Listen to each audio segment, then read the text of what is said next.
alaykum va rahmatulloh. Akalar charchamayapsizlarmi? Tuzimizlar oxirgi ishdan bo'shashim degan videoga o'rtoqlar juda ham ko'p akalarimiz hammalarga rahmat, поддержка, omad gap bo'lishi mumkin emas. Men umuman kutmadim sizlardan.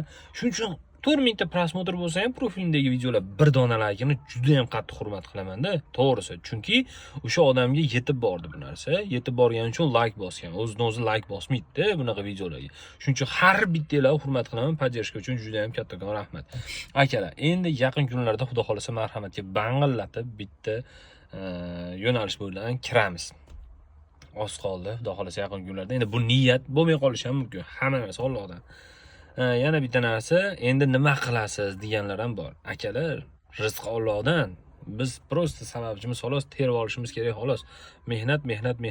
Boshqa ishimiz yo'q. Xudo xolasa jigarlarim ko'rib yurasizlar. Keyin yana bitta narsa, 3-4 ta videolarimiz bor. Olishimiz kerak bo'lgan narsa. Keyin ustalarni ham qo'yib yubormaymiz o'rtoqlar. Ustalarga ham obyektlarga borib, nafaqat ustalar, balki uylarda ham obzorlari bor. Xudo xolasa 1-2 kunda zo'r obyektimiz bor. O'rtoqlar, shuni sotiladigan narsa. Sotiladigan joy. Xudo xolasa uni ham chiroyli qilib videosini qo'yamiz. Akalar, xudo xolasa ish tiqilayotibdi. Endi naborot ishdan bo'shab turib, o'rtoqlar, sizlarga ko'proq vaqt ajrataman endi men.